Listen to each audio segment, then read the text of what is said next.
Cancer. So, you have this family, no? For some of you, no, mga Cancer, ang nakikita ko rito, maybe merong buntis sa sa inyong family member, no? Something like that. Or kayo itong buntis, no? Something like that, mga Cancer, no? For some of you na buntis, no? So, ito kayo ngayon. Masyado kayong emotional right now, no? So, ayun yung nakikita ko rito, no? Maybe dahil nga buntis kayo ngayon for some of you, no? So, nagiging emotional kayo. Even sa mga animals, no? Masyado kayong nagiging emotional right now. No? So, it's natural lang naman din, lalo na nag-iiba kasi ang hormones, no? Kapag buntis talaga tayo, lalong nagiging emotional talaga tayo right now, no?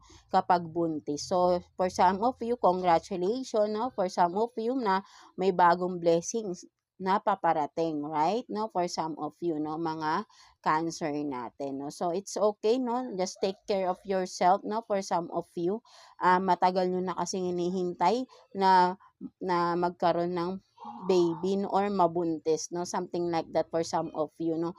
Ay hindi nyo nakikita ko rito, no. Kaya masyado kayong emotional right now, no. So just take care of yourself, right? No. So let's see ano naman mga possible na paparating for you, no, mga Cancer natin. Kuha tayo ng 2 cards here for you, Cancer. 2 cards here for you. Possible na paparating sa inyo, mga Cancer natin. Tingnan natin. Anong meron possible na paparating for you, mga Cancer? So, meron ditong heading. I mean healing pala, no? Sorry, healing. And then, list. So, ano to? Cyclist. Sorry nga, malabo kasi yung mata natin.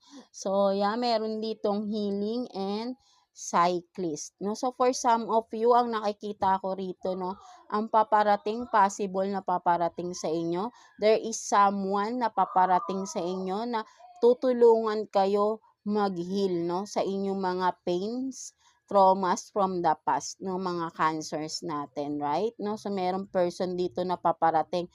Maybe there will be a romantic connection between the both of you, no, mga Cancer, right? No, maybe makikilala nyo to literally, no. Kung meron sa inyo dyan mahilig magbike, no, something like that, no, or literally cyclist kayo, no, maybe may mga events kayo dyan mapupuntahan, no, may makikilala kayong person. Yeah, for some of, sorry for that,